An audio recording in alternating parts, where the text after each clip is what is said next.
is a historical place in the heart of Benin City, Edo State, where the king is king. Today, we will take you back to History Lane, where you meet with the bronze casters and also know your history. You are welcome to Fansitetube. We are happy to receive you to the traditional bronze industry, which has been in existence for almost a decade. My name is West Osadolo Ihama. The Gun bronze casting started right in Edo Empire. That was when Igwe started the bronze industry. They are known for sculpting, bronze casting, iron smithing. And Igwe is not just only one word. We have the Igwe, like as I earlier saying, that there is what we call department. For Igwe, they are goldsmiths, so they are almost, it's a different department that form Igwe. Igwe they have chiefs, and they are almost about 14, so from the 14 gates. But they are understand to be the 10 gates that form Igwe. That is why you see they are greeting, always say lining, enter the elephant family. So that is the reason why they greet that greeting. As I was told by my dad, the first person that organized the smith was known as Igwe. Igwe, who came into the empire, was given a space to create a smith, that is iron smith. The area where it started was Igwe. It was now become known as Ogun Street, or the iron smith, that is the smith's ground. So before the bronze casting, so now take over the institution from one era to another.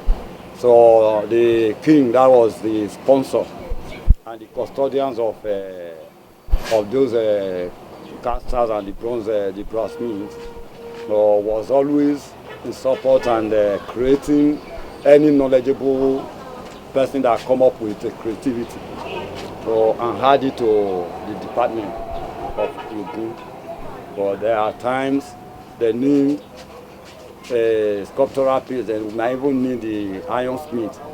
So to come together and create a work, an historical work for the royal house or for a community or people. So that is how they become a global village. The street here is being known as Ogun Street. Ogun Street was given through what this time you are seeing now. It is the reason why it is given Ogun Street.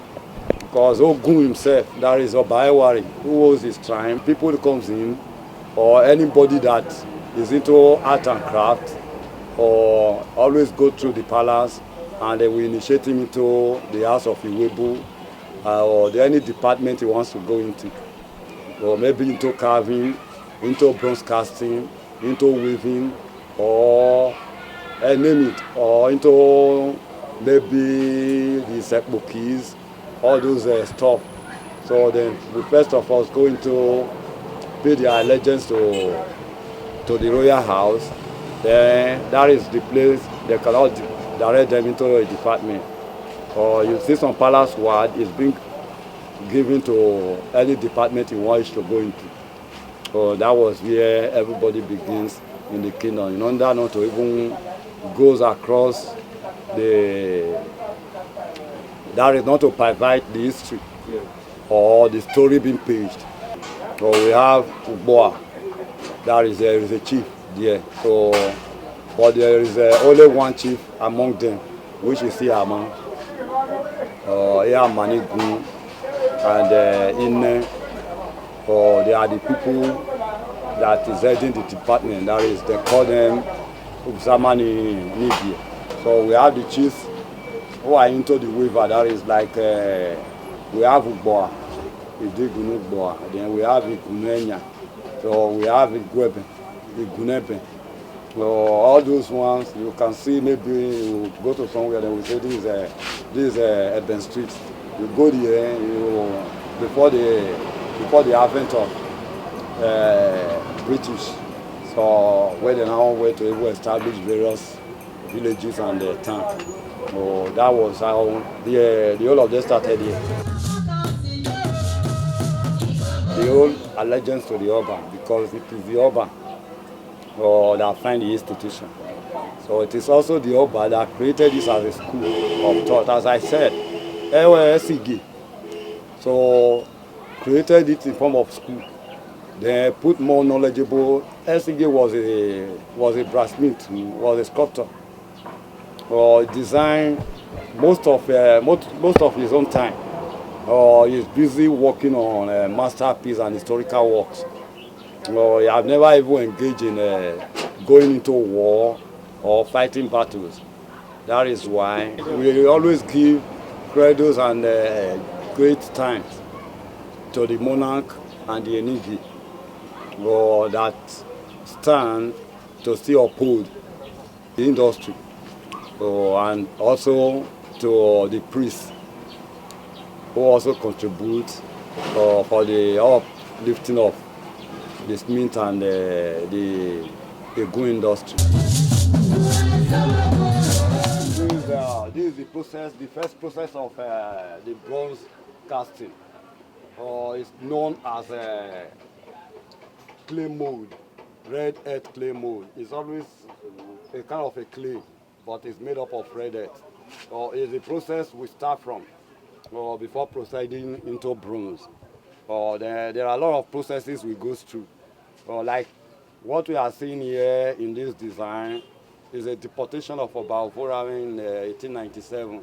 Like you can see a finished clay mold from the other side of the artwork. That is after proceeding from the clay. We now go into lost wax. This is lost wax. This is a wax. It's created from the honeybee. They use it in Texas. Other industry use them, but we use them in art, in creating bronze sculptural works. This is known as lost wax, and most of the lost wax is used in designing all those works. So the Benin normally make the average, meaning where the wax takes, the shape the wax takes is where the bronze now follows. So this is the reason why we created from the lost wax. This is the lost wax now I'm using in designing. After finishing with the wax, the lost wax, there is a thing we call coverage. That is, you have to cover with mold. You have to lock. That is with print. This is what brings out the print.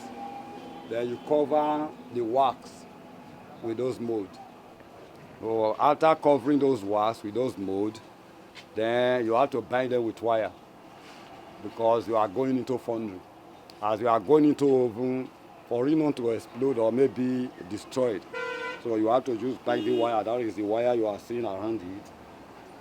This is a casting pot where we melt most of the bronze and using casting. After using the red earth clay in order to design, in order to cover the wax, so you have the print already made inside this mold. So there you can see from here, this is a dewased work. In this dewased work, there are holes. All those holes are made up of an object inside this mold. That is where we made the bronze. And take. That is why I said earlier that the Benin address says so the wax have been able to disappear. That is why they call it lost wax. It's known as a lost wax process. The wax have already disappeared, and all those holes intricacies of holes you see is where the bronze takes through and take to the shape of the object we are designing. So then this is a kind of a casting pot. In this casting pot, we have bronze, all those bronze metal or aluminum or any kind of metal, so which can be melted and occupied inside this pot. Then from this pot, after melting to become a liquid, that is like a water, then you pour it into those holes. Then the bronze take the shape of the job that is being created in. There is a place we melt, like we have a foundry. So this is the foundry where we normally melt the bronze. We normally melt the bronze inside those foundry using all electrical blower or any foundry blower in order to even melt the bronze. So there is another place here we know as the dewaxing. So that is the area we do a dewaxing process, where we dewax all those wax, which I earlier said, explained. So we dewax over there, so before we now even proceed into the casting. So it takes a time before all those processes can be able to even be organized together and become real bronze. Some of the finished work are right in the showroom. So let's proceed to the showroom and see to some of the historical works. Here is the showroom. It's known as the Ihama Bronze Casting Industry. So this is where we normally exhibit most of our bronze finished work. Like what you are seeing are complete finished bronze work. Like we have like Vestac mask.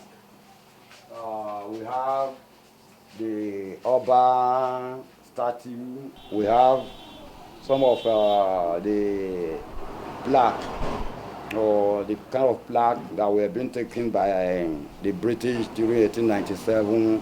We have been reprinted into a very giant or a very bigger size than what is even lost from us. There are a lot of things, and all are made up of historical artifacts. So it is made up of from century to century. Even till tomorrow, we still produce much of all those works in the Kingdom of Benin, which is supported by His Royal Highness. Most of all those things here are made up of historical figures. Like we have, let's start from this. This is a mask. It is known as a festival masquerade. It's designed in bronze. Like as you can see from it, it's already getting more antique.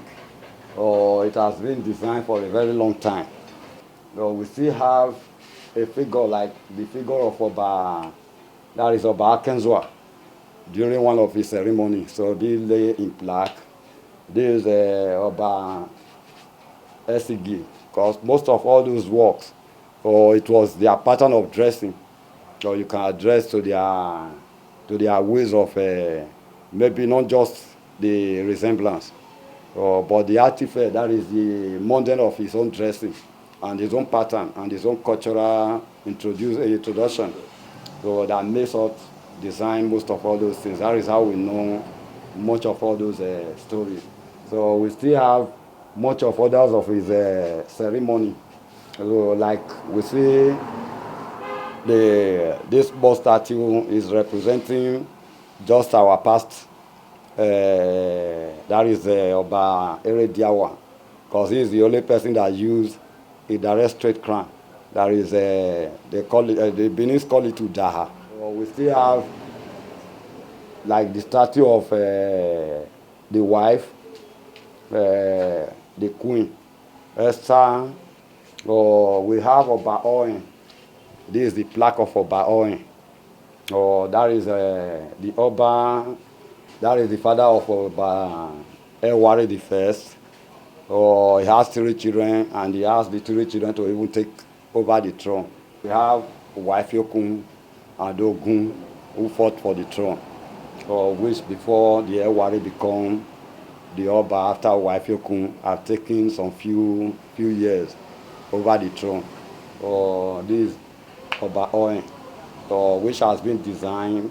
So this is a replica of the figure of the past plaque being designed by our ancestral fathers in the industry.